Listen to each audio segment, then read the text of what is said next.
നമസ്കാരം. രേഖാമൂലത്തിലേക്ക് സ്വാഗതം.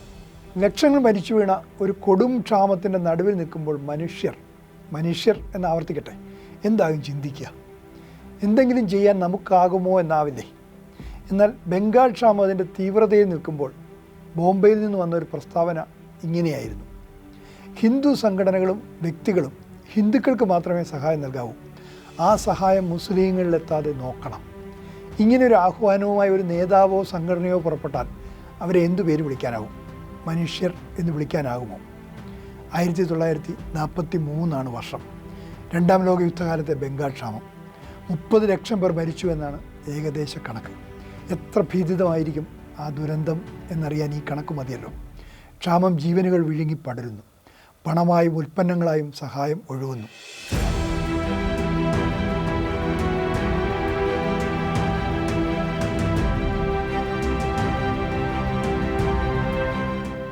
അങ്ങനെ ഒരു ദുരന്ത ഭൂമിയിലേക്കാണ് മതക്കണ്ണുമായി ആ നേതാവിൻ്റെ സന്ദേശമെത്തുന്നത്. മുംബൈയിൽ നിന്ന് Hindu Mahasabha president V D സവർക്കറുടെ പ്രസ്താവന. ഈ രേഖകൾ 1943 ഡിസംബറിൽ നിന്നാണ്.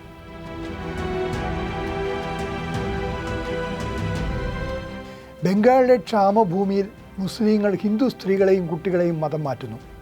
സ്വന്തം മതത്തെ തള്ളിപ്പറയും വരെ സഹായം നൽകാതെ അവരെ പട്ടിണിക്കിടുന്നു. ഇതായിരുന്നു മുഖ്യ ആരോപണം. Ramakrishna mission, Bengal relief committee പോലെയുള്ള ഹിന്ദു സംഘടനകൾ നൽകുന്ന പണം മുഴുവൻ മുസ്ലിങ്ങൾക്കാണ് പോകുന്നത്. മുസ്ലിം സംഘടനകൾ പിരിച്ചെടുക്കുന്ന തുകയാകട്ടെ മുഴുവൻ ഹിന്ദുക്കളെ മതം മാറ്റാൻ ഉപയോഗിക്കുന്നു. അതുകൊണ്ട് ഹിന്ദു സംഘടനകളുടെ വ്യക്തികളും ദുരിതം അനുഭവിക്കുന്ന ഹിന്ദുക്കൾക്ക് മാത്രമേ സഹായം നൽകാവൂ എന്ന ആഹ്വാനവും പ്രസ്താവനയിൽ ഉണ്ടായിരുന്നു. സ്വാതന്ത്ര്യ സമരകാലത്ത് ആൻഡമാൻ ജയിലിൽ അടയ്ക്കപ്പെടുകയും തുടർച്ചയായി മാപ്പെഴുതി പുറത്തു വരികയും ചെയ്ത സവർക്കർ പിന്നീട് എന്ത് ചെയ്യുകയായിരുന്നു എന്ന ചോദ്യത്തിന് ഉത്തരം കൂടിയാണ് ഈ പ്രസ്താവന. 1948 മഹാത്മാഗാന്ധിയുടെ വാദത്തിൽ പ്രതിയായത് ചരിത്രത്തിലുണ്ട്. എന്നാൽ അതുമാത്രമല്ല, അദ്ദേഹത്തിൻ്റെ സംഭാവനയെന്ന് ചരിത്രം രേഖാമൂലം ബോധ്യപ്പെടുത്തുന്നു. 1943 നവംബർ അവസാനവും ഡിസംബർ ആദ്യവുമായി യുണൈറ്റഡ് പ്രസ് വഴി പല പത്രങ്ങളിലും സവർക്കറുടെ പ്രസ്താവന വന്നു. ബ്രിട്ടീഷ് ഇന്ത്യയിലെ ആഭ്യന്തര സെക്രട്ടറി സർ റെജിനാൾഡ് മാക്സ്വെല്ലിന് പ്രസ്താവനയുടെ പൂർണ്ണരൂപം ബോംബെയിലെ ബ്രിട്ടീഷ് അധികൃതർ അയച്ചു. വളരെ വിഷലിപ്തമായ ഭാഷയിലാണ് പ്രസ്താവന. ബംഗാളിൽ സവർക്കർക്ക് കാര്യമായ സ്വാധീനമൊന്നുമില്ലെങ്കിലും പ്രസ്താവന വളരെ കുഴപ്പം പിടിച്ച പ്രത്യാഘാതങ്ങൾ ഉണ്ടാക്കിയേക്കാം. റെജിനാൾഡ് ഫയലിൽ കുറിച്ചു. നിയമ നടപടി പരിഗണിക്കാൻ ബംഗാൾ സർക്കാരിന് നിർദ്ദേശവും നൽകി. ദുരിതാശ്വാസ പ്രവർത്തനത്തിൽ ഏർപ്പെട്ടിരുന്ന വിവിധ സംഘടനകളും വ്യക്തികളും സവർക്കറുടെ ആരോപണം നിഷേധിച്ചു. ബംഗാൾ സർക്കാരും ആരോപണം തള്ളി. ശ്യാമപ്രസാദ് മുഖർജി അടക്കമുള്ള ഹിന്ദുസഭാ നേതാക്കൾ പോലും ആരോപണം ഏറ്റെടുക്കാൻ വിസമ്മതിച്ചു. ഇതിനിടെ ആരോപണം മഹാത്മാഗാന്ധിയുടെ ശ്രദ്ധയിൽ വന്നു. വാർത്താ സേവാഗ്രാമിലെ അന്തേവാസി, ഗാന്ധിജിയുടെ മകൾ എന്നറിയപ്പെട്ട അബ്ദുസ്സലാം അന്വേഷണത്തിന് നിയോഗിക്കപ്പെട്ടു. അവർ ബംഗാളിൽ നേരിട്ട് പോയി അന്വേഷണം നടത്തി. അവരുടെ കണ്ടെത്തൽ അസോസിയേറ്റ് പ്രസ് പ്രസിദ്ധീകരിച്ചു. ആ കുറിപ്പും ഇവിടെയുണ്ട്.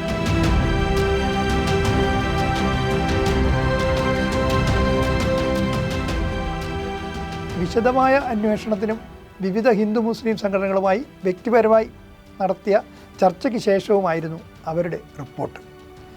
ആരോപണം പച്ചക്കള്ളമാണെന്ന് അവർ എഴുതി.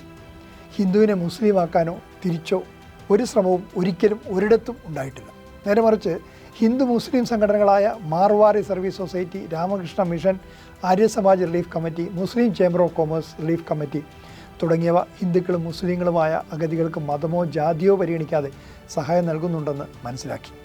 ബംഗാളിലാകെ സഹായപ്രവർത്തനവുമായി സഞ്ചരിക്കുന്ന Bengal relief committee secretary Bhagirath കനോറിയയുമായും സംസാരിച്ചു. ഒരിടത്തും മതം മാറ്റങ്ങൾ ഉണ്ടായതായി കേട്ടിട്ടില്ല എന്ന് അദ്ദേഹം വ്യക്തമാക്കി. റിപ്പോർട്ട് പറയുന്നു, വർഗീയത വളർത്തുന്ന ഇത്തരം പ്രസ്താവനകൾ നടത്തി മാതൃഭൂമിയുടെ സ്വാതന്ത്ര്യം വൈകിപ്പിക്കുന്ന പ്രവർത്തനങ്ങളിൽ ഉത്തരവാദപ്പെട്ട നേതാക്കൾ ഏർപ്പെടരുതെന്ന അഭ്യർത്ഥനയോടെയാണ് അബ്ദുസ്സലാം തൻ്റെ റിപ്പോർട്ട് അവസാനിപ്പിക്കുന്നത്. ബംഗാളിലെ ഹിന്ദു മഹാസഭ നേതാക്കൾ പോലും ഉന്നയിക്കാൻ മടിച്ച ഹീനമായ ഈ ആരോപണം ഉന്നയിച്ച വി ഡി സവർക്കറുടെ യഥാർത്ഥ ലക്ഷ്യം അബ്ദുസ്സലാമിൻ്റെ റിപ്പോർട്ടിലെ അവസാന വരികളിലുണ്ട്.